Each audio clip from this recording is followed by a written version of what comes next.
Good morning everybody. વાયરિંગના આપણે previous લેક્ચરમાં વાતચીત કરી હતી પરચેસ પ્રોસિજરની.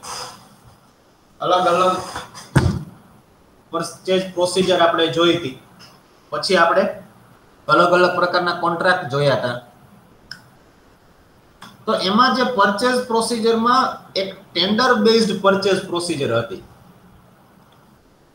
જે તે સમયે મેં તમારી જોડે ડિસ્કશન કરી હતી કે ભાઈ ટેન્ડર બેઝ પરચેસ પ્રોસિજર જે છે એ બહુ જ ફેમસ છે અને ઓલમોસ્ટ કોઈ પણ પ્રોજેક્ટ વર્કમાં પરચેસ જે છે એ હંમેશા ટેન્ડર બેઝ થી જ કરવામાં આવે છે.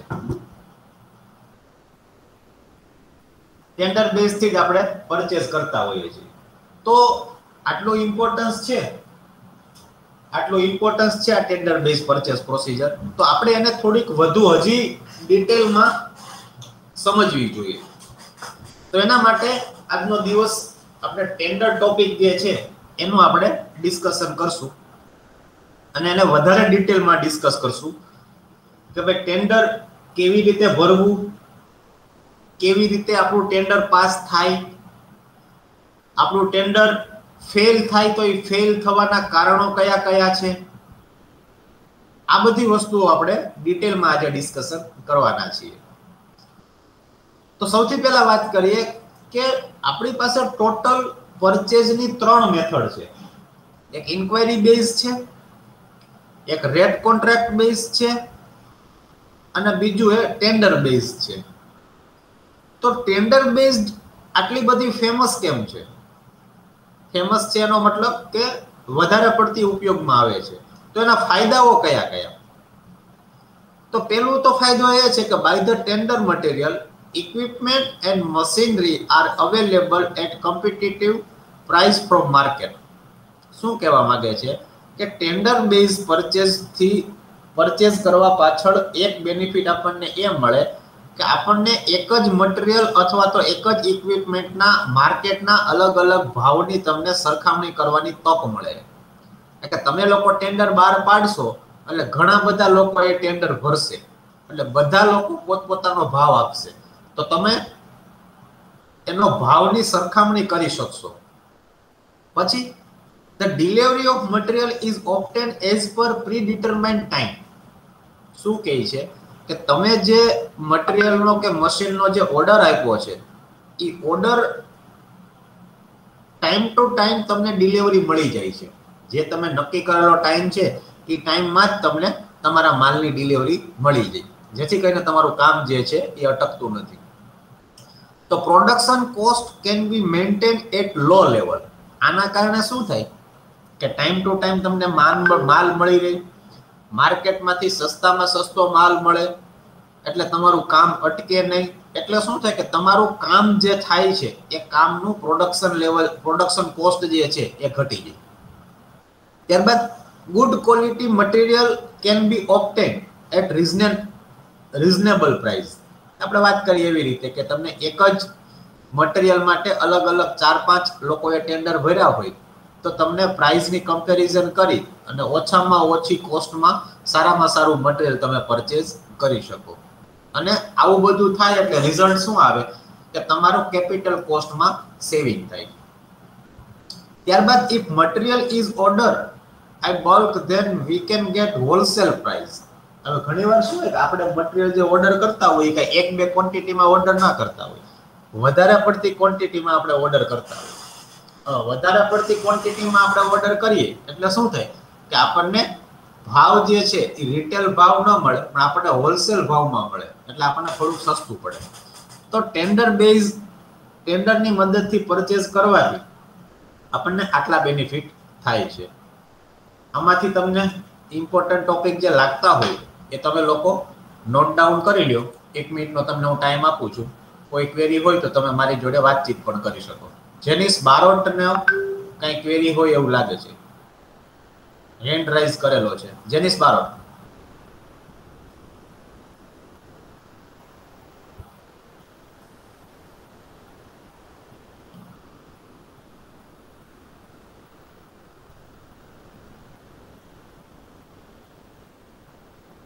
જેનિસ બારોટ શું મારો અવાજ તારી સુધી પહોંચે છે?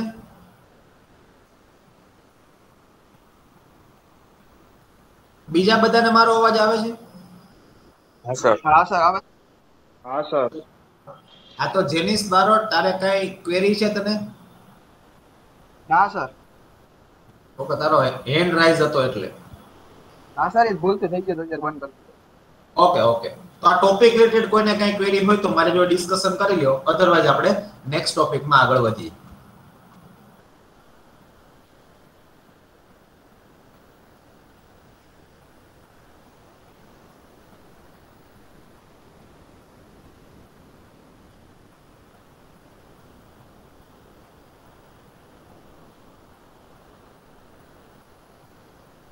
ઓકે, તો મારા ખ્યાલથી કોઈ ક્વેરી નથી તો આપણે આગળ વધી શકીએ.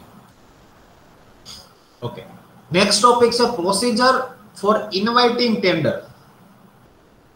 હવે આ ટોપિકને પહેલા સમજવો ખૂબ જરૂરી છે.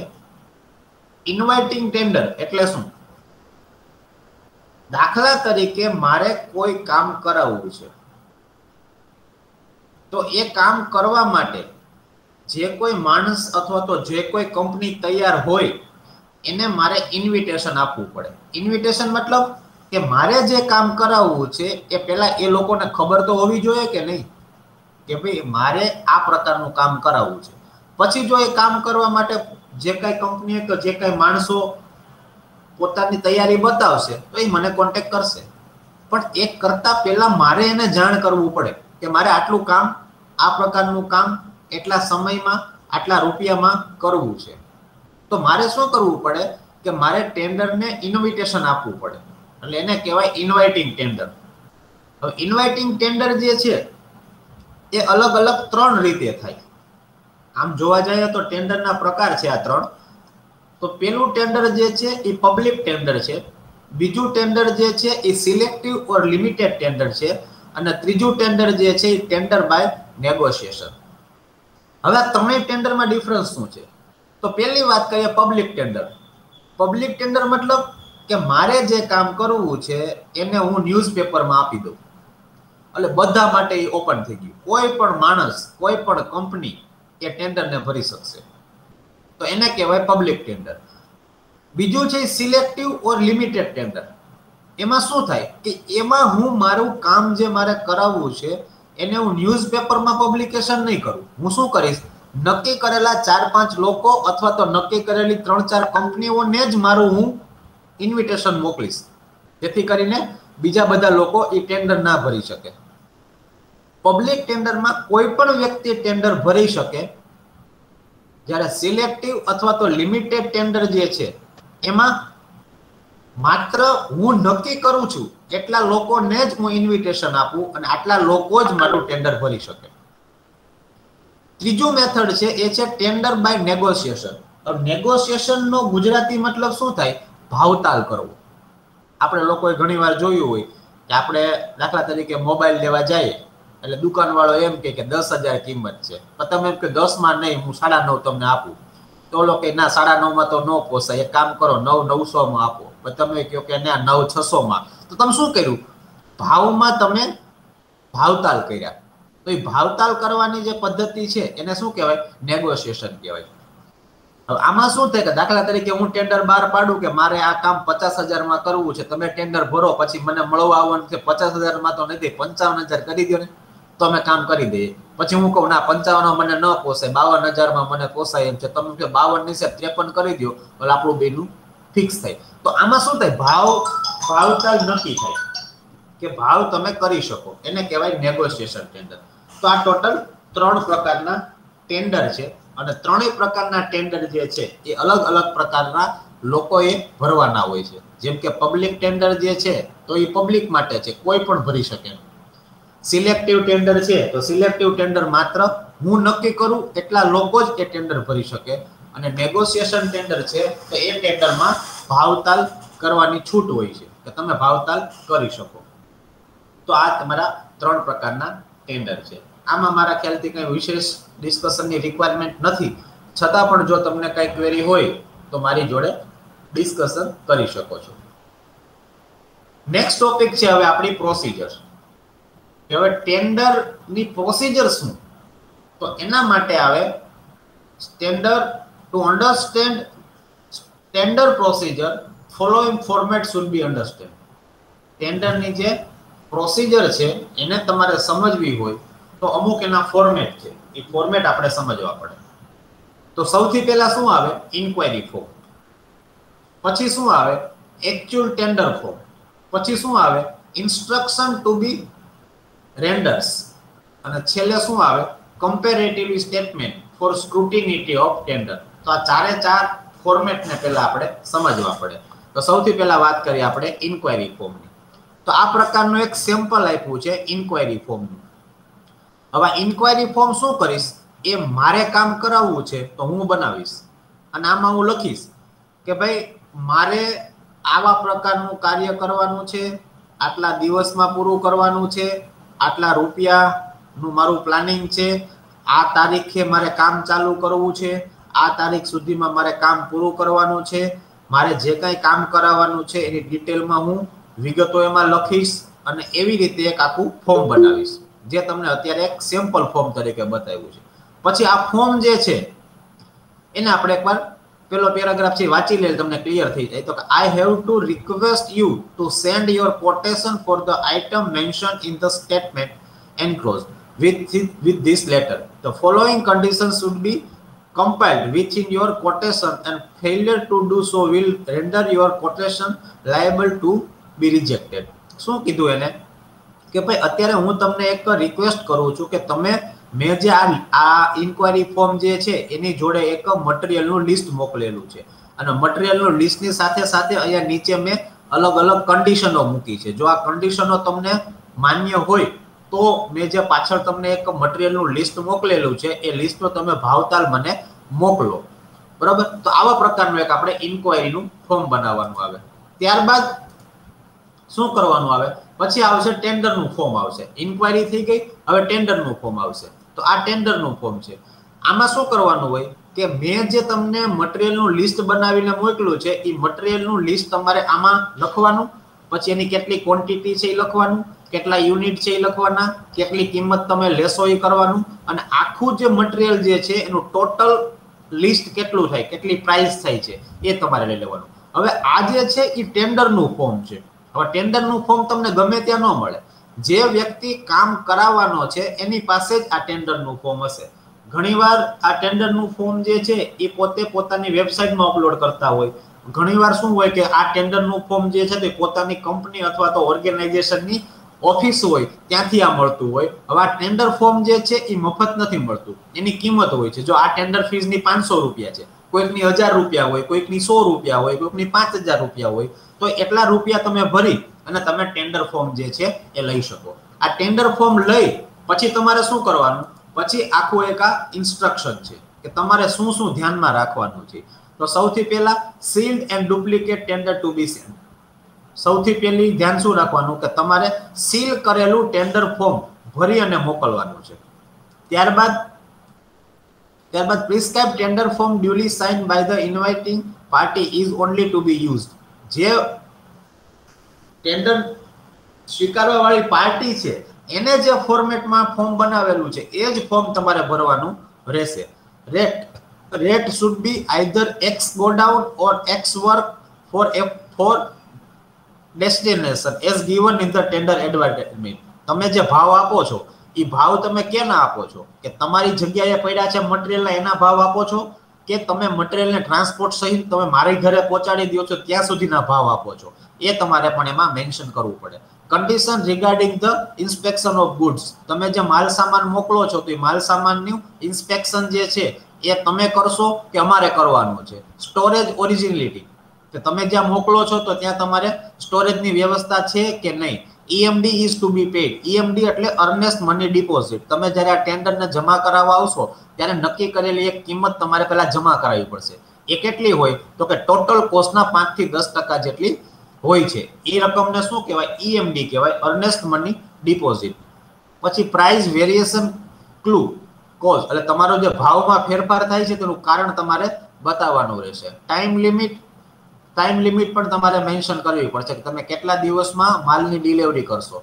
Validity of the quotation clause, તમે જે કોટેશન મોકલ્યું છે એ કેટલા દિવસ સુધી માન્ય છે એ પણ તમારે કહેવું પડશે. પછી એની સ્પેશિયલ કન્ડિશન, જો તમારી કોઈ સ્પેશિયલ કન્ડિશન હોય તો તમારે ત્યાં મેન્શન કરવાની રહેશે. નો ટેલિગ્રાફિક કોટેશન આર એક્સેપ્ટેડ, મતલબ ફોન ઉપર તમે વાતચીત કરશો એ કોઈ પણ પ્રકારનું માન્ય રહેશે નહીં. જે પણ તમારી શરતો હોય, જે પણ તમારા ભાવતાલ હોય એ બધું તમારે ટેન્ડરના ફોર્મમાં જ લખવું પડશે. ફોનથી વાતચીત કરશું એ માન્ય ગણાશે નહીં. The tender should be filled in the following performa, નીચે દર્શાવેલા પ્રમાણે ફોર્મેટમાં તમારે તમારું પરફોર્મા જે છે એને રજૂ કરવાનું રહેશે. તો આવી રીતે આપણે ટેન્ડરનું ફોર્મ જે છે એ બનાવશું. તો ટેન્ડરનું ફોર્મ બની ગયું. હવે શું થશે કે હવે મારી પાસે ઘણા બધા ટેન્ડર આવી જશે. કારણ કે તમે દાખલા તરીકે અત્યારે 14 વિદ્યાર્થીઓ છો તો તમે 14 મને ટેન્ડર મોકલો. તો મારે શું કરવું પડે કે 14 ટેન્ડરની એક સમરી શીટ બનાવવી પડે. આ જે સમરી શીટ બનાવી એને શું કહેવાય? કમ્પેરેટિવ સ્ટેટમેન્ટ કહેવાય. કારણ કે મારે તમારા 14 માંથી કોઈ એકને સિલેક્ટ કરવાનું છે. તો સૌથી પહેલા હું શું કરીશ? સિરિયલ નંબર લખીશ, પછી નેમ ઓફ ધ પાર્ટી, કઈ પાર્ટીનું ટેન્ડર છે એ લખીશ, એના મોડેલ નંબર લખીશ, એની ટોટલ કિંમત થાય છે એ લખીશ, એના FOR કેટલા છે એ લખીશ, એના પેકેજિંગની કિંમત કેટલી છે, ફોરવર્ડિંગની કિંમત છે, ફ્રેટની કિંમત કેટલી છે, ઇન્સ્યોરન્સ કેટલું લીધેલું છે, એક્સાઇઝ ડ્યુટી કેટલી લગાડી છે, સબ ટોટલ કેટલો લગાડેલો છે, CST કેટલું લગાડ્યું છે, GST કેટલું લગાડ્યું છે, ઇન્સ્પેક્શન ચાર્જ કેટલો છે, ડિસ્કાઉન્ટ કેટલું છે, ગ્રાન્ડ ટોટલ કેટલો છે, વેલિડિટી કેટલી છે, SSI માર્ક છે કે નહીં, રિમાર્ક્સમાં કોઈ તમારી સ્પેશિયલ કન્ડિશન છે કે નહીં. આવી રીતે તમારા 14 ટેન્ડર જે મારી પાસે આવ્યા છે એ બધાને હું એક સમરી શીટ બનાવીશ. આને કહેવાય કમ્પેરેટિવ સ્ટેટમેન્ટ કહેવાય. આને શું કહેવાય? કમ્પેરેટિવ સ્ટેટમેન્ટ કહેવાય. આ કમ્પેરેટિવ સ્ટેટમેન્ટ બની જશે એટલે તમારા 4 ફોર્મ જે છે એ સિલેક્ટ થઈ ગયા. રેડી? તો પ્રોસિજર કેવી થઈ કે મારે કામ કરાવવું છે એટલે હું એક ઇન્ક્વાયરી ફોર્મ પહેલા પબ્લિશ કરીશ, પછી ઇન્ક્વાયરી બેઝ ઉપરથી તમે લોકો ટેન્ડર ફોર્મ ભરશો. ટેન્ડર ફોર્મ ભરી અને પછી તમને હું એક પ્રકારની ગાઈડલાઈન વાળી અથવા તો કન્ડિશન વાળી એક શીટ મોકલીશ. પછી તમારા બધાના ટેન્ડર મારી પાસે આવી જાય એટલે હું એક શું કરીશ? એક સમરી શીટ બનાવીશ. સમરી શીટને શું કહેવાય એ હમણાં આપણે જોયું. એને શું કહેવાય? કમ્પેરેટિવ સ્ટેટમેન્ટ કહેવાય. તો આવી રીતે હું કમ્પેરેટિવ સ્ટેટમેન્ટ બનાવીશ. અહીંયા સુધી જો કોઈને કઈ ક્વેરી હોય તો આપણે 1 મિનિટનો હોલ્ડ કરીએ છીએ. તમે લોકો ડિસ્કશન આપણે કરી શકીએ. પછી આપણે આગળ વધારશું કે તમે લોકોએ મને ટેન્ડર મોકલા, હવે મારે શું કરવું એ હવે આપણે ડિસ્કશન કરશું. તો અત્યાર સુધીના ડિસ્કશનમાં કોઈને કઈ ક્વેરી હોય તો આપણે વાતચીત કરી શકીએ છીએ. 1 મિનિટના ટાઈમ તમને હું આપું છું.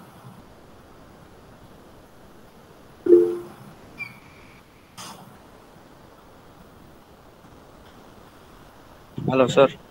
હાજી બેટા. સર કમ્પેરેટિવ સ્ટેટમેન્ટ માં SSI એટલે શું? હે? કમ્પેરેટિવ સ્ટેટમેન્ટ માં SSI. કમ્પેરેટિવ સ્ટેટમેન્ટમાં SSI એ એક પ્રકારનું પેલું છે, એની ગુણવત્તા ચેક કરવા માટેનું માપદંડ છે. સપ્લિમેન્ટરી સિક્યુરિટી ઇન્કમ SSI એક પ્રકારની સિક્યુરિટીની અમાઉન્ટ છે. રેડી? હા સર. બીજા કોઈને કઈ ક્વેરી હોય તો?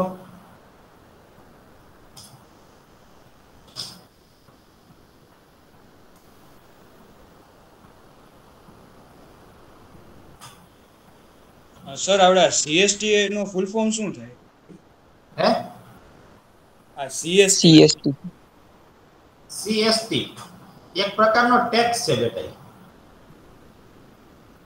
CST એટલે central cell tax. Hello sir, આ 8 નંબર નું સમજાવો ને. રાઈટ. આ CST નો પેલા ક્લિયર થઈ ગયું? હા સર, ક્લિયર થઈ ગયું. હવે શું કહેતો તો? 8 નંબર નું ફ્રી 8. એ પણ એક પ્રકારનો ટેક્સ જ છે. ફ્રાઇટ એને ચાર્જ કહેવાય, ફ્રાઇટ ચાર્જ. એ પણ એક પ્રકારનો ટેક્સ જ છે. હવે તો આ બધું નીકળી ગયું છે. હવે માત્ર GST જ લાગે.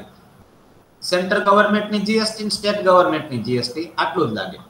બે જ પ્રકારના ટેક્સ લાગે. એની પહેલા ઘણા બધા પ્રકારના ટેક્સીસ હતા, એ પણ એક પ્રકારનો ચાર્जेस છે. ઓકે ઓકે, તો સર હવે આપણે ત્યાં સુધી ખબર પડી ગઈ કે મારે કામ કરાવવું છે, એટલે હું ઇન્ક્વાયરીનું એક ફોર્મ મોકલીશ, તમે લોકો ટેન્ડર ભરશો, ઈ ટેન્ડર મારી પાસે આવી ગયા, મેં એનું એક કમ્પેરેટિવ સ્ટેટમેન્ટ એટલે કે સમરી બનાવી લીધી. હવે તમે 14 વિદ્યાર્થીઓએ મને 14 ટેન્ડર મોકલ્યા છે.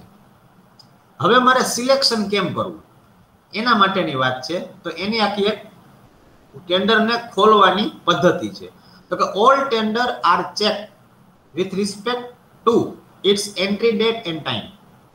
તો પહેલા તો હું શું કરીશ, તમે 14 વિદ્યાર્થીઓ છો, 14 કંપનીના માલિક છો, તમે 14 ટેન્ડર મને મોકલ્યા છે. તો પહેલા તો હું તમારા બધા ટેન્ડરને ક્રમમાં ગોઠવીશ. હવે ક્રમમાં કેમ ગોઠવવાનું કે જેનું સૌથી પહેલા આવ્યું હોય એને પહેલા, એની પછી આવ્યું હોય એને પછી, એમ ટાઈમના આધારે હું એને સિક્વન્સમાં ગોઠવીશ. પછી if found okay then each tender is opened and marked each page by sign. Okay, તો પહેલા શું કર્યું, મેં બધાને સિક્વન્સમાં ગોઠવ્યા. પછી એક એક ટેન્ડરને હું ખોલીશ અને ટેન્ડર ખોલીશ ને અંદરથી ડોક્યુમેન્ટ બધા બહાર કાઢીશ. હવે ડોક્યુમેન્ટમાં જેટલા પણ પેજ હશે એ દરેક પેજમાં હું મારી સિગ્નેચર કરીશ. ધ્યાન રાખજો, છેલ્લે નથી કરવાની. દરેક પેજમાં હું ચેક કરીશ અને દરેક પેજની નીચે હું મારી સાઇન કરીશ. પછી હું એને પેજ નંબર આપીશ. તો પેજ નંબર આપવાની પણ એક સિસ્ટમ છે. દાખલા તરીકે ટોટલ 5 પેજ હોય તો પેજ નંબર 1 ઉપર 1/5 આપવાનું, બીજા પેજ ઉપર 2/5, 3 ઉપર 3/5, ચોથા ઉપર 4/5 અને પાંચમા ઉપર 5/5. આ ફોર્મેટથી જ હું પેજ નંબર આપીશ, બરાબર, જેટલા પણ પેજ હોય એ પ્રમાણે. પછી શું કરીશ, there are 4 sealed cover is prepared. હવે મારે શું કરવાનું કે અલગથી મારે 4 કવર બનાવી લેવાના, બરાબર. હવે હું શું કરીશ, 4 કવર બનાવીશ. એમાં એન્વેલોપ નંબર 1 જે છે એમાં હું શું નાખીશ કે તમારા બધા ટેન્ડરમાંથી જે ઈએમડી આવી છે, અર્નેસ્ટ મની ડિપોઝિટ, એ ઘણીવાર કેશ પણ હોય, ઘણીવાર ચેક પણ હોય ને ઘણીવાર ડીડી પણ હોય. તો એ અર્નેસ્ટ મની ડિપોઝિટ જે છે એ તમારા બધાના ટેન્ડરમાંથી કાઢી અને હું એન્વેલોપ નંબર 1 માં નાખી દઈશ. પછી એન્વેલોપ નંબર 2 બનાવવાનું. એમાં શું નાખવાનું તો કે એમાં જે કામ કરવાની જે ડિટેલ ઇન્ફોર્મેશન જે છે એ તમે બધા લોકોએ મોકલી હશે. તો બધા લોકોના વર્કની જે ઇન્ફોર્મેશન જે છે એનું પેજ કાઢી અને હું એને એન્વેલોપ નંબર 2 માં નાખી દઈશ. પછી એન્વેલોપ નંબર 3 જે છે એમાં હું શું કરીશ કે તમે લોકોએ જે ટેન્ડરની જે પ્રાઇસ નું જે સાઇન કરેલું પેજ તમને મોકલેલું છે એ બધાના હું ટેન્ડર પ્રાઇસ નું સાઇન કરેલું પેજ જે છે એ કાઢી અને હું એને એન્વેલોપ નંબર 3 માં નાખી દઈશ. અને એન્વેલોપ નંબર 4 માં શું કરીશ કે ઉપરના જે 3 કવર જે છે એ 4 નંબરના મોટા કવરમાં નાખી દઈશ. રેડી? આટલું બધાને ક્લિયર થયું? પેલા હવે આગળ શું કરવાનું, હવે હું એને ખોલવાની વાત છે, સિલેક્શન કરવાનું છે. તો સિલેક્શન માટે હું કરીશ તો કે પહેલા હું 4 નંબરનું કવર ખોલીશ. હવે 4 નંબરનું કવર ખોલું એટલે એની અંદર 1, 2 ને 3 નંબરના કવર છે. એમાંથી પહેલા હું 1 નંબરનું કવર ખોલીશ, પછી હું 2 નંબરનું કવર ખોલીશ, પછી હું 3 નંબરનું કવર ખોલીશ. હવે 1 નંબરનું કવર પહેલા હું 4 નંબરનું કવર ખોલું એટલે એની અંદરથી હું 1 નંબરનું કાઢીશ. હવે જો 1 નંબરના કવરમાં જે લોકોએ ઈએમડી નથી આપી અથવા તો રોકડા રૂપિયા નથી આપ્યા અથવા તો ડીડી નથી આપ્યા એ બધા રિજેક્ટ. પછી શું કરીશ, 2 નંબરનું એન્વેલોપ ખોલીશ. એમાં તમે તમારા કામની ઇન્ફોર્મેશન આપેલી હશે. જે લોકોએ આપેલી હશે એને હું એક સાઈડ રાખીશ, નથી આપેલી એ લોકોને બધાના ટેન્ડર રિજેક્ટ થશે. પછી 3 નંબરનું એન્વેલોપ ખોલીશ. એમાં શું હશે કે તમારા ટેન્ડરની પ્રાઇસ વાળું એક સાઇન કરેલું પેજ હશે. જે લોકોએ સાઇન ન કરી હોય અથવા તો પ્રોપર ફોર્મેટમાં ન હોય અથવા તો ચેક કરેલી હોય એ બધાના હું રિજેક્ટ કરીશ. પછી જે છેલ્લે વધશે એક ટેન્ડરને હું સિલેક્ટ કરી લઈશ. હવે રિજેક્ટ કઈ રીતે થાય, શા માટે તમારું ટેન્ડર જે છે એ રિજેક્ટ થઈ શકે? તો રિજેક્ટ થવાના ઘણા બધા કારણો છે. દાખલા તરીકે તારીખ જતી રહી હોય પછી તમે ટેન્ડર સબમિટ કરાવો તો રિજેક્ટ થાય. પછી જે ટેન્ડરનું નક્કી કરેલું ફોર્મેટ છે એ ફોર્મેટમાં તમે ટેન્ડર ના ભર્યું હોય તો તમારું ટેન્ડર રિજેક્ટ થાય. અથવા તો price or rate is not filled by single colour pen or overwrite. ઘણીવાર શું થયું હોય કે અલગ અલગ કલરની પેનથી તમે કિંમત લખી હોય, અથવા તો બોલ પેન વ્યવસ્થિત ચાલતી ન હોય, તમે ઘૂંટીને લખ્યું હોય તો પણ તમારું ટેન્ડર રિજેક્ટ થાય. ચેકચાક થઈ હોય તો પણ તમારું ટેન્ડર રિજેક્ટ થાય. પછી તમે રજીસ્ટર થયેલા ન હોય ટેન્ડર ભરવા માટે તો પણ તમારું ટેન્ડર છે એ રિજેક્ટ થાય. પછી તમે ઈએમડી અર્નેસ્ટ મની ડિપોઝિટ ના ભરી હોય તો પણ તમારું ટેન્ડર રિજેક્ટ થાય. પછી એક્સપિરિયન્સ સર્ટિફિકેટ તમે લોકોએ અટેચ ન કર્યું હોય તો પણ તમારું ટેન્ડર રિજેક્ટ થાય. અને છેલ્લે તમે કોઈ એવી શરત મૂકી હોય કે જે શરત મને સ્વીકાર્ય ન હોય તો પણ તમારું ટેન્ડર જે છે એ રિજેક્ટ થાય. તો આ વાત છે એ ટેન્ડરના રિજેક્ટ થવાના કારણો છે. આ ટેન્ડર રિજેક્ટ થવાના કારણો જે છે એ જીટીયુ માં ખૂબ જ મોસ્ટ આઈએમપી છે. ઘણી બધી વાર પૂછાયેલો ક્વેશ્ચન છે. 3 માર્ક્સમાં દરેક એક્ઝામમાં પૂછાય જ છે કે ટેન્ડર ઇનવેલિડ થવાના કારણો લખો. તો ટોટલ 7 કારણો છે. આ 7 કારણો તમને સમજાઈ ગયા હશે. ના સમજાણા હોય તો મારી જોડે ડિસ્કશન કરી લ્યો. અને 7 કારણ જે છે કે જેનાથી તમારું ટેન્ડર ઇનવેલિડ એટલે કે રિજેક્ટ થઈ શકે છે. આને આપણે પ્રિપેર તમારે બધાએ ખાસ કરવાના છે. ખૂબ જ આઈએમપી છે, એક્ઝામમાં બહુ જ પૂછાય છે. ઓકે, તો તમને હું 1 મિનિટનો ટાઈમ આપું છું, તમે લોકો ટ્રાય ત્યાં સુધીમાં કરી લ્યો. સર ઈએમડી એટલે ઈએમડી એટલે અર્નેસ્ટ મની ડિપોઝિટ, જે સિક્યુરિટીના ભાગે ટેન્ડર તમે ભરો ત્યારે તમારે એની સાથે ભરવી પડે છે. હવે જો તમારું ટેન્ડર રિજેક્ટ થાય તો એ પૈસા તમને પાછા મળી જાય. અને જો તમારું ટેન્ડર સિલેક્ટ થાય તો જ્યારે કામ પૂરું કરો ત્યારે એ પૈસા તમને પાછા મળી જાય.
ઓકે, તો આજનો લેક્ચર આપણે અહીંયા સુધી રાખીએ છીએ.